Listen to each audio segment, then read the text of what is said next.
Ngasi July tang 13 sok 2025 Irai numit ingen gi 16 panba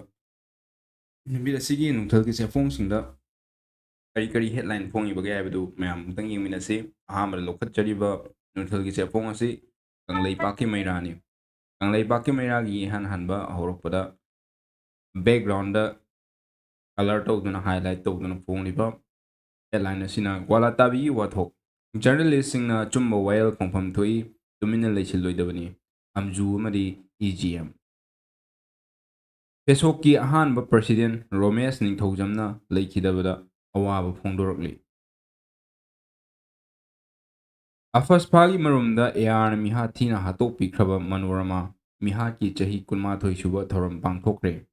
Afaspa muthatnaba honabada lamdam masigi lengak loising amadi mipung kudimona punna thaudang lopham thui Ulindro Konsam Relief game da leiba macha machu sing lemna wangba thaki mahi masing tamba yare Lisipriya Kangujam License yaudana pharmacy phamlamba thengnarabadi law-gi matung in action lokhatkani MRPAM Yuhar haganba lamdam ama oibana yum saba matamda ningthina architect sing tanaduna sabigadabani Bhuh Kumar Lalho loop anigi lanmi ahum phare Drug KG ani henbaga konana miyoy ani phare Numit nini chathagadaba National Conference hudokre Napetagi Andro Khoibu Taba Lambi Semnaba 2003 da tender notice thokrabasu hojik fawba sembidana leiramle Kanglei Luching Purel Oza Akabagi photo school tareta thetkre Masina Kanglei Paki Mairagi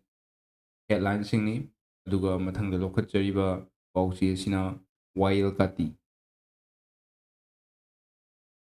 Kati gi ahanbada leiba red color na highlight tawduna fongliba si Mohan Bhagawat amadi Narendra Modi gi bathakta yauna ungkhatnarakpagi mami tarakle Lusing khudimang masagi chahi humra manga surabadi thabuktagi pathapam thoklabani Mohan Bhagawat Manorama leikidabagi kunmathoi suba ningsing kumon pangthokre afaba muthatpada afaspa muthatpada mipung khudimona thaudang lofam thoi Purindro Konsam Miyoi mapan positive oire LMG na tengmangkhre aduga blue color na highlight tawribasina lambi phattabana Jivasparida mahiroi sing hiramdore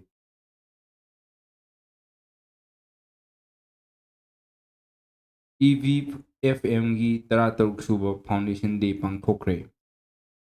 awaba phongdorakli National Conference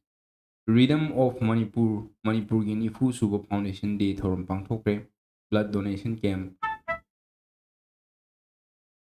Polo gi horokpham oiriba Manipurda polo sanafam leisilaktre yetnaribasing yanabasing roktuna Napetagi Anro Taba Lambi Sembiu Sapam Kanglei Mapalongi pawdu leiribasina Myanmar dasu amukasu yuar hakre South Korea gi hanagi president warrant issue tawkre Himachal gi chawda miyoi mapan sire masina Wild Kati gi headline singni adugu mathangda lokhatchariba pawsi asina Kangla paw Kangla paw gi ahanbada photo konana fongliba headline asina Maina Chingbadagi Soglava inmate Indra Kumar gi Layingbada Mateng Oinaba LMG na lupa lising tara mga gitingmang kusinaba. AR na mayumdagi faraba matung tamthina hatok pikraba Manorama gi mafamda lay katuna ikai kumnaba. Manorama bu mihathina hatolaga thamam kiba si Manipur gi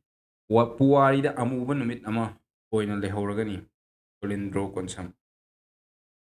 Donor Ministry gi makhada state sigi paikhatliba development project singi matangda review meeting pangthokre street vendor takthokpa yaroi Manipur Builder and Other Construction Welfare Board ki loisang solon sinkre ꯄꯤꯄꯥꯛꯀꯤ ꯃꯤꯑꯣꯏ ꯑꯃ combine ꯐꯣꯔꯁꯅ ꯐꯥꯔꯕ ꯃꯇꯨꯡ ꯁꯦꯛꯃꯥꯏ police ꯁ꯭ꯇꯦꯁꯟꯗ ꯁꯤꯟꯅꯈ꯭ꯔꯦ꯫ ꯌꯦꯠꯅꯔꯤꯕꯁꯤꯡ ꯌꯥꯅꯕ ꯄꯨꯔꯛꯇꯨꯅ ꯑꯊꯨꯕꯗ ꯅꯥꯄꯦꯠ ꯄꯜꯂꯤꯗꯒꯤ ꯑꯟꯗ꯭ꯔꯣ ꯇꯥꯕ ꯂꯝꯕꯤ ꯁꯦꯝꯕꯤꯌꯨ ꯀꯪꯂꯩꯄꯥꯛ꯫ EVFMꯒꯤ 13 ꯁꯨꯕ foundation ꯗꯦ ꯊꯧꯔꯝ ꯄꯥꯡꯊꯣꯛꯈ꯭ꯔꯦ꯫ ꯑꯩꯈꯣꯏꯒꯤ ꯗꯦꯃꯣꯒ꯭ꯔꯥꯐꯤ ꯑꯁꯤ ꯉꯥꯛ ꯁꯦꯟꯅꯅꯕ ꯃꯔꯤ ꯂꯩꯅꯕꯁꯤꯡꯗ ꯑꯥꯄꯤꯜ ꯇꯧꯔꯤ꯫ ꯑꯦꯝꯁ ꯃꯤꯅꯤꯁꯇ꯭ꯔꯤꯁꯤꯡꯁꯨ ꯑꯥꯔꯀꯤꯇꯦꯛ ꯑꯃꯗꯤ ꯏꯟꯖꯤꯅꯤꯌꯔꯁꯤꯡꯅ ꯄꯨꯊꯣꯛꯂꯤꯕ ꯑꯅꯧꯕ ꯌꯨꯝꯁꯥꯔꯣꯜ ꯈꯪꯐꯝ ꯊꯣꯛꯏ꯫ ꯃꯁꯤꯅ ꯀꯪꯂꯥ ꯄꯥꯎꯒꯤ ꯍꯦꯗꯂꯥꯏꯟꯁꯤꯡꯅꯤ ꯑꯗꯨꯒ ꯃꯊꯪꯗ ꯂꯧꯈꯠꯆꯔꯤꯕ ꯅꯨꯡꯊꯤꯜꯒꯤ ꯄꯥꯎꯆꯦ ꯑꯁꯤ ꯄꯥꯎꯅꯤꯜ ꯈꯣꯟ꯫ ꯄꯥꯎꯅꯤꯜ ꯈꯣꯟꯗ ꯀꯔꯤ ꯀꯔꯤ ꯍꯦꯗꯂꯥꯏꯟ ꯌꯥꯎꯔꯤꯕꯒꯦ ꯍꯥꯏꯕꯗꯨ ꯑꯃꯨꯛꯇꯪ ꯌꯦꯡꯃꯤꯟꯅꯁꯤ꯫ ꯑꯍꯥꯟꯕꯗ ꯂꯩꯔꯤꯕꯁꯤ ꯐꯣꯇꯣꯒ ꯀꯣꯟꯅꯅ ꯐꯣꯡꯂꯤꯕ ꯍꯦꯗꯂꯥꯏꯟ ꯑꯁꯤ ꯉꯔꯥꯡ ꯃꯣꯏꯔꯥꯡ ꯍꯅꯨꯕ ꯂꯩꯀꯥꯏꯗ ꯂꯩꯕ ꯁꯣꯌꯥꯝ ꯗꯤꯅꯦꯁꯀꯤ ꯌꯨꯝꯗ ꯁꯛꯈꯪꯗꯕꯁꯤꯡꯅ ꯅꯣꯡꯃꯩ ꯀꯥꯞꯁꯤꯜꯂꯝꯕꯒꯤ ꯃꯥꯌꯣꯛꯇ ꯁꯒꯣꯜꯕꯟ ꯃꯣꯏꯔꯥꯡ ꯍꯅꯨꯕ ꯀꯝꯃ꯭ꯌꯨꯅꯤꯇꯤ ꯍꯣꯜꯗ ꯄꯥꯡꯊꯣꯛꯈꯤꯕ ꯃꯤꯌꯥꯝꯒꯤ ꯋꯥꯀꯠ ꯃꯤꯐꯝ꯫ ꯔꯤꯂꯤꯐ ꯀꯦꯝꯞꯇ ꯂꯩꯔꯛꯄ IDP ꯑꯃꯁꯨ ꯂꯩꯈꯤꯗ꯭ꯔꯦ꯫ ꯑꯍꯥꯟꯕꯗ ꯔꯦꯗ ꯀꯂꯔꯅ ꯍꯥꯏꯂꯥꯏꯠ ꯇꯧꯗꯨꯅ ꯕꯦꯛꯒ꯭ꯔꯥꯎꯟꯗ ꯔꯦꯗ ꯀꯂꯔꯅ ꯍꯥꯏꯂꯥꯏꯠ ꯇꯧꯗꯨꯅ ꯐꯣꯡꯂꯤꯕ ꯑꯁꯤꯅ ꯀ꯭ꯋꯥꯂꯥꯇꯥꯕꯤꯒꯤ ꯋꯥꯊꯣꯛ ꯖꯔꯅꯦꯂꯤꯁꯁꯤꯡꯅ ꯑꯆꯨꯝꯕ ꯋꯥꯌꯦꯜ ꯐꯪꯐꯝ ꯊꯣꯛꯏ꯫ ꯇꯨꯃꯤꯟꯅ ꯂꯩꯁꯤꯜꯂꯣꯏꯗꯕꯅꯤ ꯑꯝꯖꯨ ꯑꯃꯁꯨꯡ EGM꯫ ꯑꯐꯁꯄꯥꯒꯤ ꯆꯩꯊꯦꯡꯅ ꯂꯩꯈꯤꯗ꯭ꯔꯕꯤ ꯊꯥꯡꯖꯝ ꯃꯅꯣꯔꯃꯥ ꯆꯅꯨꯒꯤ 12 ꯁꯨꯕ ꯀꯨꯃꯣꯟ ꯊꯧꯔꯝ ꯄꯥꯡꯊꯣꯛꯈ꯭ꯔꯦ꯫ ꯑꯐꯁꯄꯥꯒꯤ ꯃꯔꯨꯝꯗ ꯃꯤꯍꯥꯠ ꯀꯌꯥ ꯆꯠꯊꯔꯛꯄ ꯌꯥꯕꯒꯤ ꯑꯀꯤꯕ ꯀꯌꯥꯁꯨ ꯂꯩꯔꯤ꯫ ꯀꯣꯂꯦꯟꯗ꯭ꯔꯣ ꯀꯣꯟꯁꯝ꯫ EVFMꯒꯤ 13 ꯁꯨꯕ ꯐꯥꯎꯟꯗꯦꯁꯟ ꯗꯦꯒꯤ ꯊꯧꯔꯝ ꯄꯥꯡꯊꯣꯛꯈ꯭ꯔꯦ꯫ ꯑꯐꯁꯄꯥꯒꯤ ꯆꯩꯊꯦꯡ ꯑꯃꯗꯤ ꯊꯣꯛꯂꯤꯕ ꯂꯥꯟ ꯑꯁꯤꯒꯤ ꯆꯩꯊꯦꯡ ꯑꯁꯤ ꯚꯤꯛꯇꯤꯝꯁꯤꯡꯗꯗꯤ ꯆꯞ ꯃꯥꯟꯅꯕ ꯉꯥꯛꯇꯅꯤ꯫ ꯔꯦꯅꯨ ꯗꯤꯁꯤꯄ꯭ꯔꯤꯌꯥꯅ ꯔꯤꯂꯤꯐ ꯀꯦꯝꯞꯇ ꯂꯩꯔꯤꯕ ꯃꯍꯩꯔꯣꯏꯁꯤꯡ ꯑꯣꯔꯤꯁꯥꯗ ꯂꯦꯝꯅ ꯀꯣꯔꯁ ꯀꯌꯥ ꯇꯝꯍꯟꯒꯗꯧꯔꯤ꯫ ꯐ꯭रीडम ꯐꯥꯏꯇꯔ ꯍꯤꯖꯝ ꯅꯤꯂꯃꯅꯤꯒꯤ 113 ꯁꯨꯕ ꯕꯔꯊ ꯑꯦꯅꯤꯚꯔꯁꯔꯤꯒꯤ ꯄꯥꯡꯊꯣꯛꯈ꯭ꯔꯦ꯫ ꯌꯦꯠꯅꯔꯤꯕꯁꯤꯡ ꯌꯥꯅꯕ ꯄꯨꯔꯛꯇꯨꯅ ꯅꯥꯄꯦꯠꯇꯒꯤ ꯑꯟꯗ꯭ꯔꯣ ꯇꯥꯕ ꯂꯝꯕꯤ ꯁꯦꯝꯕꯤꯌꯨ ꯁꯥꯄꯝ ꯀꯪꯂꯩꯄꯥꯛ꯫ ꯃꯅꯤꯄꯨꯔ ꯂꯩꯉꯥꯛꯅ ꯃꯤꯇꯣꯞ ꯈꯟꯗꯣꯛꯅꯕꯒꯤꯗꯃꯛ ꯁꯦꯝꯈꯤꯕ ꯀꯦꯕꯤꯅꯦꯠ ꯁꯕ ꯀꯃꯤꯇꯤꯅ ꯏꯂꯤꯒꯦꯜ ꯃꯥꯏꯒ꯭ꯔꯦꯟꯠ 2,930 ꯈꯟꯗꯣꯛꯈ꯭ꯔꯦ꯫ ꯃꯇꯨꯡ ꯃꯈꯥ ꯇꯥꯕ ꯊꯕꯛꯇꯤ ꯑꯗꯨꯝ ꯆꯠꯊꯈꯤꯗ꯭ꯔꯦ꯫ ꯃꯁꯤꯅ ꯄꯥꯎꯅꯤꯜ ꯈꯣꯟꯒꯤ ꯍꯦꯗꯂꯥꯏꯟꯁꯤꯡꯅꯤ ꯑꯗꯨꯒ ꯑꯔꯣꯏꯕ ꯑꯣꯏꯅ ꯂꯧꯈꯠꯆꯔꯤꯕ ꯅꯨꯡꯊꯤꯜꯒꯤ ꯁꯦꯐꯣꯡ ꯑꯁꯤꯅ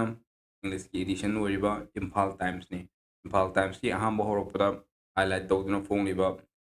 ꯍꯦꯗꯂꯥꯏꯟ ꯑꯁꯤ ꯒꯣꯂꯥꯇꯥꯕꯤ incident journalists deserve justice not silence ꯑꯝꯖꯨ ꯑꯦꯟ EGM꯫ Thangam Manorama remembered on 21st death anniversary. Governor, Union, Donor Minister reviewed development projects in Manipur. Manipur to launch state's first digital ILP registration system at Impal Airport. EEBFAM observed 16th Foundation Day renews call for justice and protection of victims' rights. Leaders should retire at 75, says Mohan Bhagavat, sparks opposition speculation. RIMS to inaugurate Bhirtopsi Center and Ballroom. District Administration Jiribam orders eviction of unauthorized structures. WMO Women Wing raises alarm over rising C-section and abortion cases among Meitei women. Lions Club of Imphal Lemerol organizes second tree plantation drive. Freedom of Manipur marks 40 glorious years of musical journey. Masina Imphal Times ki headlinesingni masiga loinana asigi oinadi nungthilgi sephongsingi headlinesing yamna pathokchaba loisinjari aduga athuba matamda akoi editorial kalamsingsu yamna sandoknabigidamata haituna leibiyu. Thank you.